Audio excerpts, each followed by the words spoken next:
Well, hi everyone. I'm John Ritland, back with another ranking video, and this is every WrestleMania multi-man championship match ranked from worst to best part 1. What is a multi-man championship match? Why, it's a 3-way, a 4-way, a 12-way. No, they never did a 12-way, but it's just taking more than 2 men, human centipeding them together and having them fight over a championship. And with 28 matches to talk about, that's why I'm doing a 2-parter, because there's no point in trying to take all these matches and cram them into one video, and that way I can rant a little bit about some of the worst ones and praise some of the better ones. I would love to hear your guys' thoughts in the comments, honestly. I love hearing from you guys. Thank you guys so much for tuning in. I really do appreciate it. But basically, this includes tag team championships. This includes, secondary championships, WWE championships, because a lot of times you might think, oh, they just throw people together in championship matches so often now. It's just everybody gets a participation trophy. Everybody wins. For a while, they actually didn't do stuff like this. It took a while for them to start, realizing, hey, sometimes you can, put some people together and you can get a pretty good match. But in the case of the beginning of this list, I got to get through the shit to get to the good stuff. So anyway, part 2 is coming up. So let's start off part 1 with number 28. Booker T and RVD versus the Dudley Boys versus Cade and Jindrak versus La Resistance for WrestleMania 20 for the Raw Tag Team Championships. This was when they literally threw everybody on the card for WrestleMania 20, where it all began again. And it was fine. It was fine. I mean, there really wasn't much of anything to this. Booker and RVD had lost the tag titles and won them back and everything. And there really wasn't all that much to this. I mean, the match was just kind of thrown together. If it had been elimination style, it might have actually been better. But no, they just decided to make it a fatal 4-way. And you had to have the 2 teams fight and then, 2 teams fall out and everything. It was just typical. Wasn't bad, just typical. But it is the most meaningless one, so that's why it's at the bottom of the list. And then we stay on WrestleMania 24. Rikishi and Sky 2 Hotty versus the APA versus the Basham Brothers versus the World's Greatest Tag Team, Charlie Haas and Shelton Benjamin. And as for the SmackDown Tag Team Championships, this one was okay. It was slightly better, though. Rikishi and Sky 2 Hotty, even though they had ties back to when they were too cool, there really wasn't much to this. The Bashams really didn't mean anything, which is unfortunate because they were a dynamite team and they would become tag team champions later and then lose to Eddie and Ray in a pretty good series of matches, honestly. But really, this is when the tag titles on both brands felt pretty meaningless, and that's what this was here. We get to number 26. Jinder versus Rude versus Rusev versus Orton. WrestleMania 34 for the U.S. Championship. Yeah, I'm sorry. Jinder winning the U.S. title. I almost ranked this at the bottom of it. I'm like, I really can't rank a match with Rude and Rusev, or Rudesev, if you will. Would like to have seen them team up and call themselves that. There wasn't anything to this match, and had Rusev won, this probably would have been at least, I'd say, 5 to 6 slots higher.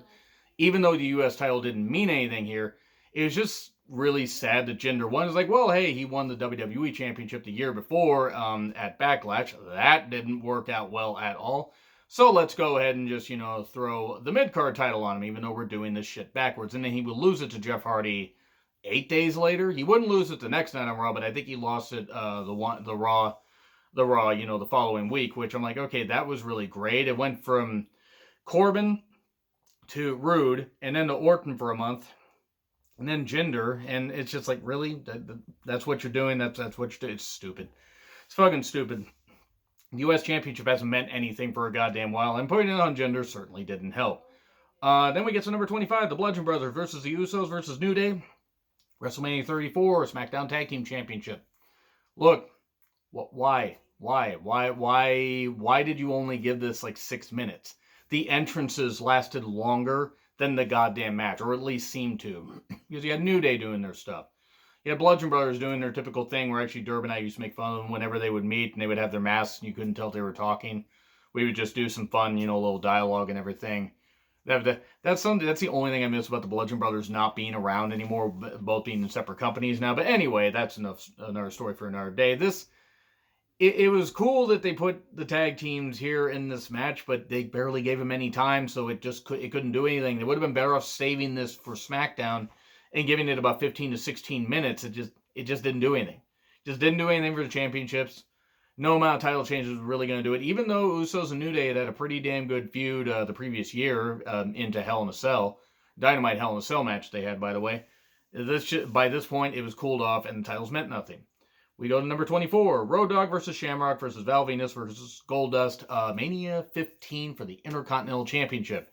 Whether Road Dogg won or lost, these losses don't matter. These wins and losses don't matter. Road Dogg saying that was effectively the end of me taking him seriously. Granted, a man who liked to do it doggy style and couldn't really, as far as like his shtick and everything, this is getting weird. I'm referring to his promos. Even though the Attitude Era had a lot of weird shit. For some reason, instead of keeping him in the hardcore division and having Billy Gunn go after the Intercontinental Championship, it was just bad. It was just really, really fucking bad. Road Dogg wasn't terrible in the ring. He just wasn't very good. And when Val Venus is a better worker than you in the ring, that's just not a good thing. This is before he decided to go absolutely nuts about trans people. Oh, Val, living up to who you support, aren't you? So Goldust and Shamrock, hell, that would have been a pretty damn cool match for the Intercontinental Championship, but nope, they couldn't do that. They just did this, and it was an elimination match, and it was fine. It's just Shamrock should have had it. And I know he had been Intercontinental Champion already, but it was a goddamn mess. We then stick with Mania 15 and go to the Hardcore Championship side. We have Hardcore Holly, Al Snow, and Billy Gunn. Once again, Billy Gunn, fine worker, really good tag team worker, and is still in incredible shape, into his mid-50s, working in AEW part-time. But just him in the hardcore division, it just didn't do any good. You had Hardcore Holly and Al Snow that were feuding and having some fun and everything, but they weren't really able to do all that much when Mania 15, let's be honest, Mania 15 was a slop fest. It was just fucking terrible. Besides Austin and Rock, Kane and Triple H was fine. Shane and X-Pac was better than we expected for the European Championship, but honestly, this match just wasn't that good. This was a little bit better than the Intercontinental Championship match because, yeah, sometimes when you have like some decent spots with weapons, it can work, and this was good for what it was. It wasn't great, though. And Mania 15, again, was a fucking mess. So, we now get to number 22, Billy and Chuck versus the Hardys versus Dudleys versus APA. Mania 18, right before the brand split, where the Dudleys and the Hardys would be separated. You got to keep them separated. Hey. Cue the Offspring right there. And some of these people have Offspring, but, that's another story for another day. With that reference, look, the Tag Team Championships, at least by this point, actually did mean something. It just wasn't all that great to, see it kind of just shoved right here. These matches, or these teams that actually could have meant something, they just were shoved right into the spot. And just, it was a 4-corner elimination match, and some of the action was okay, but it just felt like they were told to just go through the motions. And even though all the teams could work hard, I think a lot of teams knew that they were going to separate soon, and it was like, okay, why bother? It was a huge downgrade for the Hardys and the Dudleys. This match wasn't bad. We're getting a little bit better, but, it's still... It's one of those forgotten matches where, yes, taken in a vacuum, it isn't horrible, but if you look at Mania 18's card, it just seems kind of like weirdly thrown together. Hey, at least Stacy Keibler was there to be in the corner of the Dudleys, so hey, those fans who liked Stacy Keibler, you would have enjoyed this one particular spot. You know the spot I'm talking about, with her trying to distract Jeff.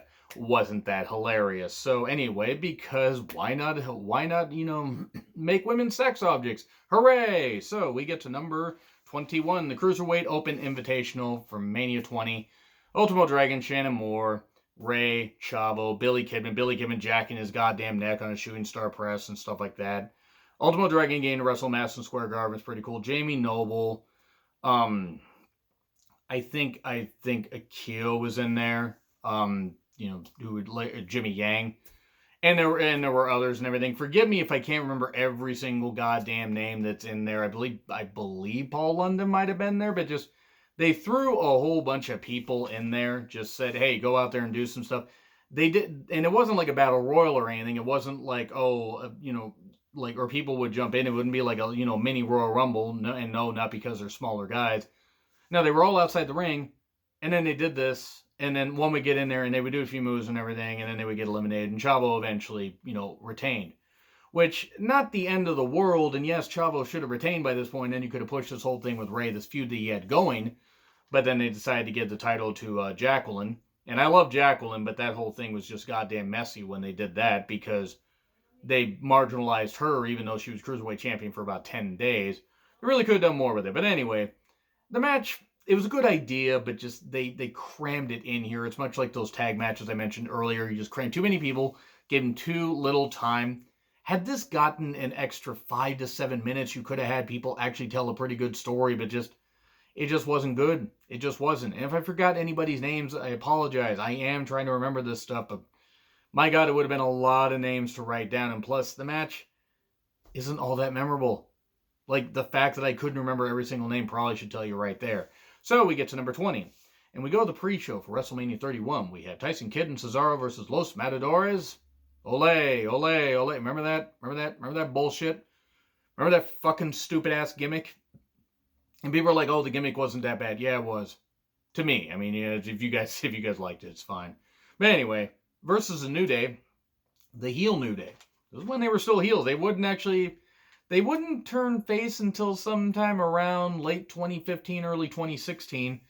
And also the Usos were there. So the Usos and New Day are destined to do this forever. You and I are destined to fight forever. I don't know what that voice was. I don't know what that voice was at all. But anyway, the WrestleMania 31 pre-show, this at least was a good match. It was only given 10 minutes, though, and it was a fatal four-way match. It wasn't horrible. Do not misunderstand me. But if it had been given an extra 5 minutes, it might have meant something, 5 to 7 minutes, because all these teams could tell a good story. Have it be elimination style, it could have worked. Kidd and Cesaro, it's almost eerie because Tyson Kidd would be injured a few months after this, but him and Cesaro were a goddamn good tag team. A really fucking good tag team. Like, I had Kidd not gotten injured, I would have liked to have seen Kidd and Cesaro still teaming up even right now, even though both could be pretty good singles. But this was a decent match for what it was. It wasn't great, but it served its purpose. Now we're getting a little bit better because we're almost halfway through the countdown, but we are at number 19. The Usos versus Aleister Black and Ricochet versus Rusev and Nakamura versus The Bar at Mania 35. And this was the last appearance for Sheamus until recently, until a couple months ago.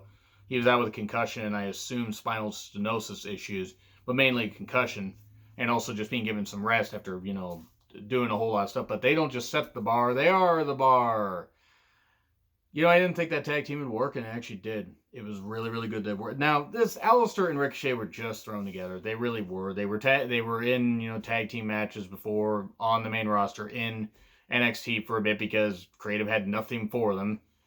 And it was cool to see, the Usos teaming together, because they're a really, really good team. I mean, even with all their issues. But Rusev and Nakamura had no right teaming together because they were two heels that were together because, Nakamura accidentally knocked into Rusev's wife and everything. Rusev's wife got abused and, hey, yeah, let's team up.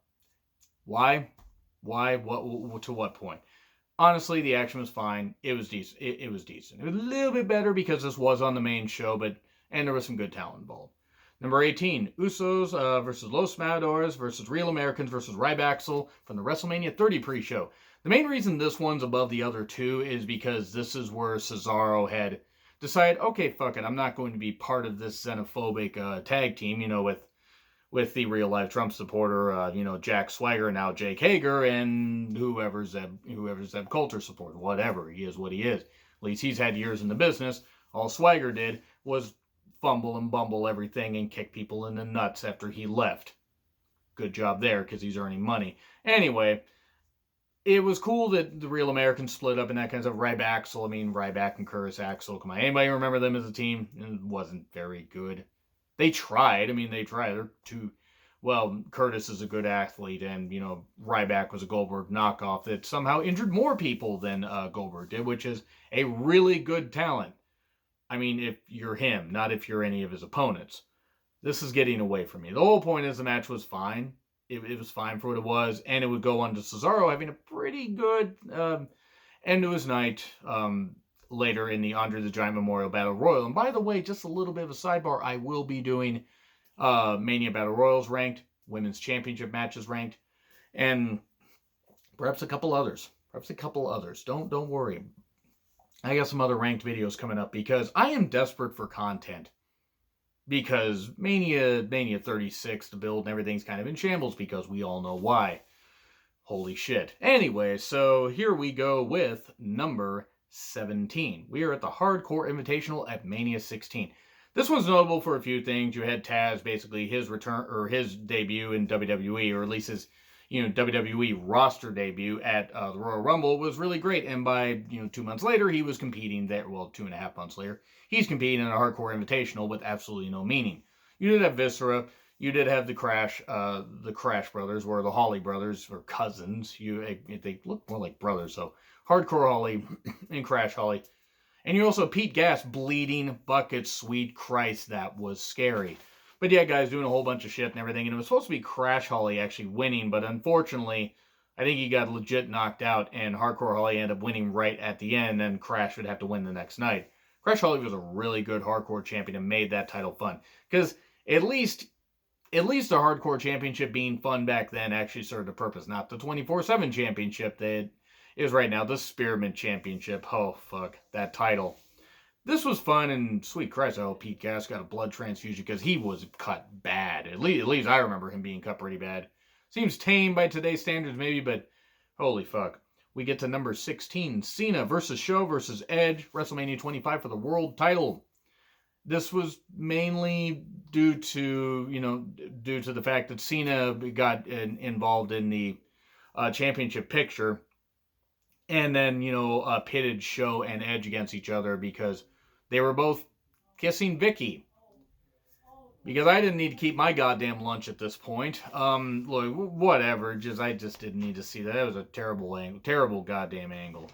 Terrible. But Cena would end up doing one impressive spot where he picked up Big Show and an Edge on Big Show's body as well. So that was like 750 pounds he was picking up, which is impressive. Now, yes, Edge slipped off shortly after, but the fact is he's holding, he's holding like, 1/3 of a sea of huge manatees on his shoulder. It's actually humanity, but I like making that joke because huge manatees, God, they are huge. They're just weird sea cows. What is this video on about? The whole point is, this was impressive to see Cena win. Yes, Cena wins, lol, and that's about it. That's really about it. But it was impressive to see him pick up both guys. And now we're going to finish off the last part of this countdown with Ray versus Angle versus Orton, Mania 22. Because who doesn't want to give the World Championship with these three legit athletes, especially Ray and, Angle, who could have had a pretty damn good match, but they slot Orton in there, and then he would get suspended later, for 60 days, and then get brought back earlier because they like to coddle Orton. Because he keeps making mistakes, because he's a constant fuck-up and a racist piece of shit. But anyway, this match should have been given more than 9 minutes.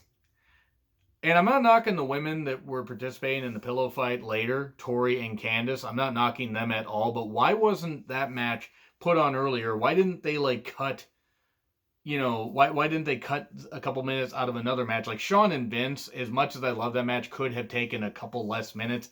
This was given 9.5 minutes. The entrances probably accounted for about 3 minutes of that. That was fucking bullshit. The World Championship getting 9 minutes. Oh, that was pretty goddamn stupid. A good match though. Ray did win and fulfilled his dream, fulfilled his destiny. And then Alberto Del Rio came out and kicked him despite not being with the company for 4 years. This is a weird video. So I'm going to finish that off right there, halfway through the countdown. Let me know what you think in the comments. Like, share, subscribe. Twitter handle in the description. I'm John Ritlin. I'll see you soon.